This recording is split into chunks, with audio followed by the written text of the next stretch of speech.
c'est ça. Il y avait à l'école, ils ont pris une activité pour les jeunes pour leur faire rencontrer les personnes âgées. Et ce qu'ils faisaient, c'est qu'ils se préparaient, ils faisaient des cartes, soit pour Noël ou pour les anniversaires, et puis ils allaient les porter aux gens quand c'était leur anniversaire. Alors il y avait un jeune qui avait, mettons, Madeleine. Alors c'était l'anniversaire de Madeleine. Il allait porter une carte d'anniversaire de la part des jeunes, tout ça.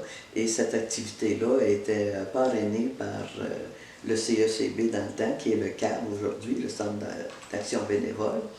Et puis, les gens, c'était les enfants, c'était, je dis les enfants, là, mais c'était peut-être les plus vieux, 5e année, 6e année, là. Et puis, c'était une action bénévole qu'ils faisaient. C'était un groupe de bénévoles. Et puis, ce qu'ils faisaient, eux autres, c'est qu'ils rentraient en contact avec les aînés de la paroisse, quand c'était leur anniversaire, ou Noël, ou des occasions comme ça. Et puis, ben, comme c'était parrainé par le Centre d'action bénévole, ben, à ce moment-là, à la fin de l'année, soit fin mai ou début juin, l'Âge d'Or organisait un dîner pour les enfants, pour ces enfants-là bénévoles. Il y en avait toujours quoi, une douzaine, au moins 12, 14, là, tu sais. Puis le directeur ou directrice de l'école, selon les années, venait. Puis là, on préparait un dîner pour eux autres à l'Âge d'Or. Puis on invitait aussi les jeunes. Donc, ils rencontraient, ils dînaient avec des aînés. Puis ils parlaient un peu là, de leur expérience. Après ça, on a donné... À un moment donné, il y a eu des cours, des formations. On peut dire ça, pas des cours, parce qu'ils ne voulaient pas parler de cours. C'était deux madames qui enseignaient. Puis j'ai dit, mais pourquoi qu'on n'organise pas quelque chose pour... Puis ça a été demandé, parce qu'ils les connaissaient, celles-là. Ils ont appris ailleurs. Puis moi-même, j'en ai fait partie, là.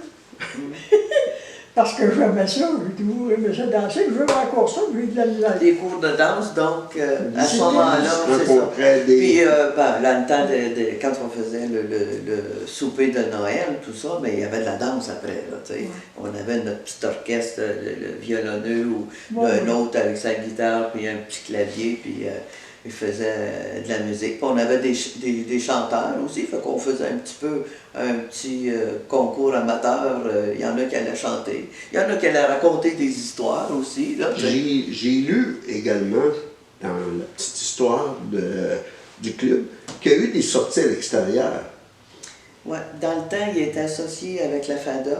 Okay. Et puis, il y avait des sorties qui étaient organisées, là, soit pour aller au casino ou aller voir une pièce de théâtre quelque part. Mais à un moment donné, c'est devenu tellement gros à Montmagny que c'est Montmagny qui a pris ça en charge. Ça ne valait pas la peine qu'on nous autres, on ait notre... les gens prenaient les voyages. Ça a duré je ne sais pas combien d'années. Mais à un moment donné, il y avait des personnes de l'or qui faisaient partie de leur genre, parce qu'ils payaient leur carte, tout ça. Puis ils restaient au HLM. Et puis ils organisaient des voyages. Puis moi j'en ai fait de ces voyages-là. Aller visiter Montréal, la ville de Montréal, puis puis on prenait un lunch, on est allé aux Pommes de Rougemont, puis on est allé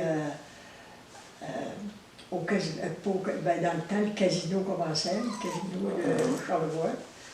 Et il est parti de sucre le printemps. On allait à Cap-Saint-Siège. Il y avait toujours une partie de sucre au printemps. Là c'est vrai que c'est